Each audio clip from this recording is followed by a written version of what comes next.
Welcome to Watchman on the Wall, a daily outreach of Southwest Radio Ministries and SWRC.com. God is still on the throne, and prayer changes things. Today, Lieutenant Colonel Bob Maginnis shares his military analysis of current events with some urgent warnings. Our brand new website, SWRC.com, has over 1,000 items designed to educate and encourage you in your walk with Jesus. Books and DVDs at SWRC.com. Your favorite authors and teachers helping to bring clarity to the chaos. We have brand new resources from Greg Patton, Mac Dominic, and Larry Stamm, all available at SWRC.com. Our weekly email newsletter is delivered to your inbox with encouragement, information, and the latest on new resources and events. Sign up today to receive the free email updates. Go to SWRC.com. That's SWRC.com. Now, here's our host, Dr. Larry Spargimino. Lieutenant Colonel Robert Maginnis is our guest for this show and the next. He is well versed in global affairs. He is also a defense and security expert. We're going to be talking about his book, Preparing for World War III. Bob Maginnis, thank you for being on our show once again. You've been with us many times. You're well known to our audience, and you're a blessing to me.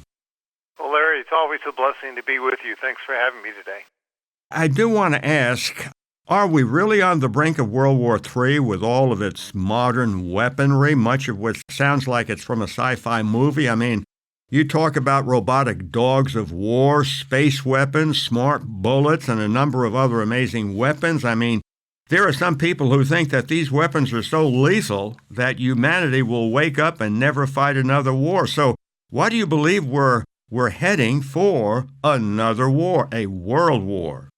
Well, I'm in good company, quite frankly, Larry, with regard to anticipating that a World War III could be on the horizon. Certainly, we have major leaders. Our own President-elect Trump has basically made that statement. So has the billionaire Elon Musk. He says that we're sleepwalking into World War III. That's a quote from him. Vladimir Putin, the leader of Russia, has said much the same on a number of occasions, especially vis-a-vis the war ongoing in Ukraine. And of course, the president of China, Xi Jinping, has made it very clear that he wants his military, which is the wall of steel, that they must be prepared to dare to fight. And he's made all sorts of allegations and predictions about a future war. So that, plus the fact that most Americans, based on surveys, believe that the ongoing wars in the world could morph into something more global and create a world war. So inevitably, you have a lot of discussion on the topic, and that's why I believe that it is quite possible, not that I want it, not that I think it's something that we should seek, but we do know biblically the end of the world will see a world war. Now, whether or not this is the world war that I'm talking about, I don't know. Right. Well, Bob, what might be the outcome of this kind of a war that you're talking about? Well, given the technology of today, and I know what the science fiction seems to present, but my day job, I work on arms that we sell to other countries, and there's a lot of secret stuff that we and the Chinese and the Russians and others are doing on capabilities. I mean, the capabilities that we have today are just phenomenal. Right. And most people, even if you watch Star Wars and a lot of this sci-fi stuff, it's really that sophisticated, and it's incredibly dangerous. And so when you talk about what might happen if all of this weaponry and this technology comes to bear on a global level, it could be the demise of humanity. And I don't think that that's an overstatement. Right. This is very serious stuff we're talking about today. Clearly, the leadership of various countries around the world, if they have their fingers on this technology, they would use it to advance their own good. So this is very serious. I've often wondered if there would be perhaps a restriction on big nuclear bombs. I think Russia and China realize that there will be a worldwide effect, radiation, nuclear winter, and so on. But I think the real danger, perhaps, is from smaller nukes and biological warfare and from the crippling of our communications and electric infrastructure through electronic pulse weapons. So, yeah, I believe nuclear weapons are highly possible. How about the really big ones? I know the Russians at one time, they detonated, I think it's called the Tsar Bomba in Kazakhstan or someplace. I mean, it was a monster. Do you think they'd do something like that with that, possibility of destroying everything? Yeah, it's hard to speculate as to what the Russians might do. Vladimir Putin, of course, is very serious about what he's doing. He's already expended, arguably 600,000 of his own countrymen in the war that he has ongoing with Ukraine. But the Russians have in excess of 5,000 nuclear warheads. The Chinese, of course, they're aspiring to have about 1,000 in the coming years. But both of those nations have been modernizing their ballistic missile fleets. They have already put in place hypersonic weapons and tested some of them against Ukraine, certainly we've seen. And so the technology, Larry, is there. It's truly, we may talk about artificial intelligence, but there's already some out there, and it's growing every day exponentially. Quantum computing is very, very serious, and it will stifle and just minimize the computing systems we have today. So that really powers artificial intelligence, and it powers these unmanned vehicles. And of course, the whole idea of drones and unmanned vehicles is something that has come to the battlefield and been very effective in Ukraine, and it's effective, obviously, as we've seen some of it used against Israel in the attacks by the Iranians and others of recent history. One of the concerns I think I would have is that there seems to be a move to allow artificial intelligence to make ethical decisions. Now, it's kind of like a monkey with a machine gun. Isn't that a possibility from what I read that, we'll let the machines take care of it and decide whether or not we're going to wipe out a city? That's pretty frightening.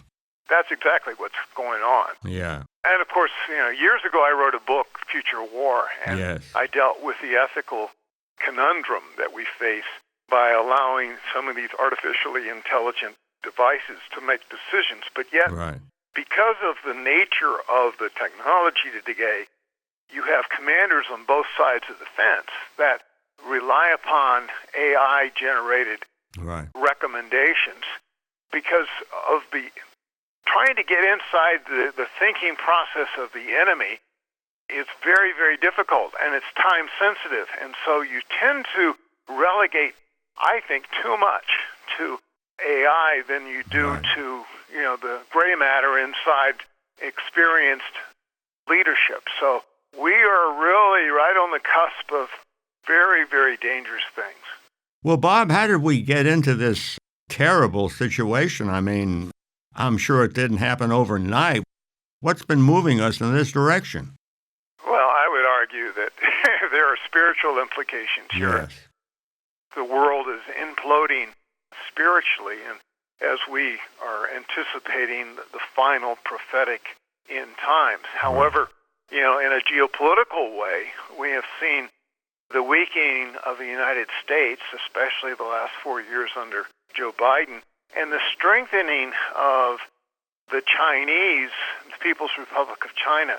And we have seen just a rapid expansion of their military over the last decade, certainly, and much longer. They're spending much more than we would like to acknowledge. They have stolen technology from us, and they're advancing their own technology. And meanwhile, our armed forces has been weakened, and the adversaries other than China, the Russias, the Irans, North Koreas, and others, are expanding in their capabilities and their alliances and their collaboration together. The world is a bit on edge, to say the least, right. Given what is going on today. Yes. Who are some of the people who say that we're heading for World War III? And I know you speak about several people. And what about the average American? What do they say about the likelihood of World War III? Well, most of them tend to believe that all the talk in the media about the war that's been raging with Hamas and Hezbollah and the Houthis in the Red Sea, and the adversary being, of course, Tehran and the Persians and what they're doing, but also the war that started in February of 21 by the war of choice in Ukraine seems to be expanding and not contracting, and that they're throwing more resources at it, and of course there's more war rhetoric coming out of Eastern Europeans. If you look at the expenditure on arms, we haven't seen this level of expenditure in decades, and arguably the expansion, as I mentioned moments ago, of the People's Liberation Army, the Chinese armed forces, there's just nothing to compare with it since the emergence of the Nazis in the late 30s as a major world power and their alliance with the Japanese and others. So those are indicators, certainly the alliances, and of course our own general appeasement of some of our adversaries has demonstrated weakness in the West. And so I would imagine that if you study what some of these adversaries say, which I do, you come to the conclusion that they're serious about what they're saying, and that our weakness is perceived as an opportunity for them to advance their own interest, and their own interest is to remake the world in their image and not one that we would much enjoy. I'm certainly concerned because I think we are very vulnerable. The Biden administration crippled our military. It was bad for morale. We were not reaching our enlistment quotas, and it had the wrong focus, puberty blockers and DEI. Now, a nation cannot win any war on puberty blockers and DEI. I don't know why our leaders did not realize that. They seem to think it was a good idea, but we're sitting ducks. Indeed. And the people they appoint by an administration and put them in charge of these giant bureaucracies, of which the military is one of those, right, is very, very important that we pay attention to who they put in these places. Our armed forces today is a direct result of, I would say, negligence.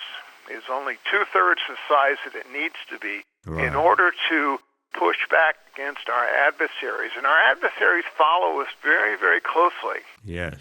Certainly in preparing for World War III, I go through a fairly extensive analysis as to where our Army, our Navy, our Air Force, our Space Forces, our nuclear forces are in comparison to those of our adversaries. And we no longer have the advantage that most Americans, I believe, have come comfortably to believe kind of stands between us and the balance of the world. We're not as secure as we ought to be. Well, friends, I know you will want your own copy of Preparing for World War III by Lieutenant Colonel Bob Maginnis. Our toll-free number, 1-800-652-1144. This is an amazing book. It answers some very practical questions. What should I do if my home is destroyed? Why should I set up a secret room? Why should I learn how to protect myself and my family? Do I need firearms training? And many other practical questions. We need to get serious here. I know there are some people who don't like guns, but what happens if we have no government? What happens if there is a complete breakdown of law and order? There will be these marauding bands of men, brute beasts. The chaos will be unbelievable. No government and no law and order. You will need this book, Preparing for World War III. This book could help to save you and your family from disaster. Bob Maginnis talks about gardening, learning how to forage for food and hunt for game, food preparation, water, basic first aid, and so on. And I want to point out that this book is not your run-of-the-mill survival books. Bob Maginnis is a man of God. He loves Jesus and he loves God's people. He knows the Bible. He understands the prophetic scriptures. He is the man of strength and wisdom and character. This is an amazing book. There's no other like it on this kind of a topic. So our toll-free number, 1-800-652-1144, and ask for the book, Preparing for World War III. Bob, there's so many questions we could look at, but is there any way that we should try to deter World War III? Is there something that the average Joe can do so this awful disaster does not happen? Well, yes. Certainly holding our politicians accountable at the national level, that's important. And I talk about the whole effort of a whole of government deterrence. We need to make sure our military, of course, is prepared, which I've just mentioned moments ago that it's not. Right. But we also need to, have an industrial base. We have to have the right sort of allies and partners, and then, of course, we have to be prepared as a people to be resilient. Right. And, of course, Americans today tend to be rather soft in compared to what they used to be. Our parents, grandparents, great-grandparents, perhaps, depending upon the age of the listener, who lived through the Dust Bowl, who lived through the Depression, they came to realize that survival is something that takes a lot of grit, a lot of determination, and they were willing to do what was necessary in order to survive and to make a living for their family. We're dependent upon our electricity, our running water, our air conditioning, and our cell phones. All of that can be easily snuffed out in a moment by an adversary. And, of course, we know the Chinese have loaded our infrastructure down with all sorts of cyber problems. Yes. They could use an EMP weapon above our cities and destroy our technologies. And so we are only a short time away from the Stone Age if we recognize the types of technology that we have in the hands of pretty bad people today. America, we are not as safe from these adversaries as we like to believe. It's a very dangerous world out there, and those of us that deal with this every day recognize just how malleable and how vulnerable we are. Right. I don't think that President Trump is some kind of a God-sent messiah or anything like that, but I think he has the leadership skills and character that we need after 4 years of Joe Biden. I mean, our military, our law enforcement has been dismantled and demoralized. Venezuelan thugs have given law enforcement in New York City the finger, and there are those who are shouting, "We want more pocket money." So I think President Trump will have a suitable response, and I think that will help. I don't know if that will deter anything, but I think, he just has the leadership skills that I'm not one of those who would worship him or anything of the sort, but I think he's perhaps the man for the hour. No, I agree with you, Larry. It's an uphill battle. After 4 years of terrible leadership at the national level, it really has emboldened our enemies, marginalized some of our capabilities, and it's going to take some major efforts to turn things around. And, I have great confidence that Mr. Trump is capable of providing the type of leadership. And I personally know some of the team that he's bringing aboard. Mm-hmm. They're well capable of providing direction. But there are a lot of enemies out there yet. Right, and there are a lot of enemies within. I wrote the book, The Deeper State, years ago, which Mr. Trump sent me a personal letter congratulating me on that work. Wow. He understands what the administrative state is, and it's going to undermine as best as it can his efforts to reverse, the border crisis, to reverse the economic crisis, to turn off the social radical engineering of our society, our education, and even the targeting of people of faith. And so all of these things have to be taken into account. And he will in time, but he's not a miracle worker. He's going to put his people and himself and focus on what needs to be turned around as quickly as possible. So I'm optimistic, but also pragmatic and recognize that there won't be miracles overnight. Right. Well, friends, we will continue our discussion with Lieutenant Colonel Bob Maginnis on our next scheduled broadcast.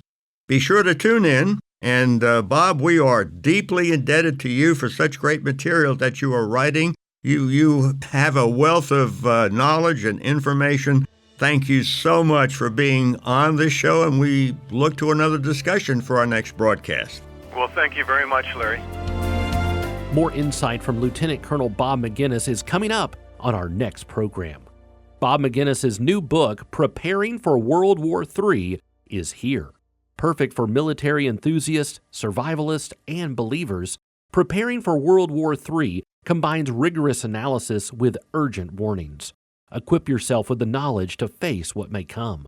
In a world teetering on the brink of an all-domain conflict, Preparing for World War III by Lieutenant Colonel Bob Maginnis is your essential guide to understanding and surviving the global realignment reshaping our future. Preparing for World War III. Order your copy today when you call 1-800-652-1144. That's 1-800-652-1144. You can also order at our website, SWRC.com. We read in Scripture that King Ahab built an altar and temple to Baal, and God sent a drought. Why? Well, let's find out from biblical archaeologist Clayton Van Huss. I'm glad you joined us for this biblically grounded segment. I'm Clayton Van Huss, the director of Affirm Apologetics with Southwest Radio Ministries, and I want to tell you today about the one who brings the rain. Now, you may have heard the Sunday school story in which God sends a drought to the land of Israel, and then Elijah goes to King Ahab and tells him it won't rain until God lets it rain. And then after some time, there's a showdown between Elijah and the prophets of Baal. They dance and they cut themselves and they shout, and Elijah makes fun of them. Maybe your God is on a journey. Maybe he's just not listening. Maybe he's in the bathroom. We hear that, and then, of course, he simply prays after pouring water all over his sacrifice, and then fire comes down from the sky and consumes his entire sacrifice, the altar, the water, everything. And, of course, he triumphs over the prophets of Baal. So that is, I think, a wonderful lesson for children to learn, but also there's a lot more to it than we see on the surface. I want to peel back the Bible story, if you will. I want to peel back the flannel graph lesson that we learned in Sunday school and look at this in its cultural and historic context, because that brings a lot more nuances and it explains a little more of who our God is. So let me tell you another story. 2 years ago, I was at Shiloh in Israel. It was summertime, and a lightning storm came, which is very unusual for the summertime. It rains in the winter, but I watched as purple lightning arced across the sky, and it was vibrant purple. It was interesting. The sky was dark, and the rain came, and I thought about the people in the past and how they worshipped the different gods and the rain gods. And then I remembered that only a few feet away from where I was standing, around the Bronze Age city wall, a previous excavation had unearthed a silver necklace pendant that had a symbol on it, a four-pointed star with four horns radiating from the center and in between the rays of the star. And this symbol was the symbol of a Canaanite god named Hadad, or Baal Hadad. And this is, in fact, the same Baal that we call Baal in Sunday school. He was the god that the Canaanites and the Phoenicians worshipped. This passage is found in the book of 1 Kings, chapters 16 through 18. And we need to remember that Kings, 1st and 2nd, were written as one book. We're not sure exactly who the author is. Jeremiah has been proposed. Likely, it is a compilation of royal records, the royal records of the courts, and that they were compiled under divine inspiration. Baal is, and I think it's important to understand who Baal was in the eyes of the people. He was the storm god. His origins were in Mesopotamia, where he was called Adad. And then, of course, in Canaan, he was called Baal Hadad. He was very popular in Phoenicia, which is modern-day Lebanon. He was considered to be the one who brings the rain. And there is I want to be very careful here, but there is a sexual component to this. The rain is when Baal fertilizes the land and makes it fertile to grow. When we look at this and we say, why did God send drought? Well, now we see. What we read in 1 Kings chapter 16 is that Ahab built a temple to Baal, and then immediately Elijah shows up and says, oh, God says it's not going to rain. Well, he just built a temple and an altar to the rain god. So God takes away the strength of Baal. Baal becomes impotent, if you will, and so it doesn't rain. Also, though, Baal, when depicted as an idol, would have a weapon in one hand raised over his head, usually a mace, and in his other hand, he had a lightning bolt. He would hurl down the lightning bolt. He cast the lightning. Well, what we see in the face-off between the prophets of Baal and Elijah, we actually see a face-off between God and Baal. And it is not Baal who hurls the lightning bolt. It is God who sends the fire from heaven and consumes the altars. So if we look at this in its historical context, in its cultural context, we see what happened here is that God, the God of Israel, who made a covenant with Israel in Exodus chapter 6, that he says, I will take you as my people and I will be your God. And the covenant that goes through from Exodus 19 to 24 is the Mosaic covenant that goes through all the rules. And God says, I am a jealous God. You're not going to bow down to other gods and worship them. You will worship me. And this word jealous does not mean envious like we think. It is that God protects, very strongly protects that which is his own, and that is his people. And the message we see here is that we serve a living God who is both capable and supreme. He is supreme over other gods. He is supreme over nature. He cares and provides for his people, and he still does today. In the book Preparing for World War III, Bob Maginnis exposes the chilling reality. America is unprepared to face the emerging axis of evil. China, Russia, Iran, and North Korea. Nations forging a path toward an apocalyptic showdown. In a world teetering on the brink of an all-domain conflict, Preparing for World War III by Lieutenant Colonel Bob Maginnis is your essential guide to understanding and surviving the global realignment reshaping our future. Perfect for military enthusiasts, survivalists, and believers, Preparing for World War III combines rigorous analysis with urgent warnings. Equip yourself with the knowledge to face what may come. Preparing for World War III. Order your copy today when you call 1-800-652-1144. That's 1-800-652-1144. Watchman on the Wall is a production of Southwest Radio Ministries and is supported by faithful listeners like you. Visit SWRC.com.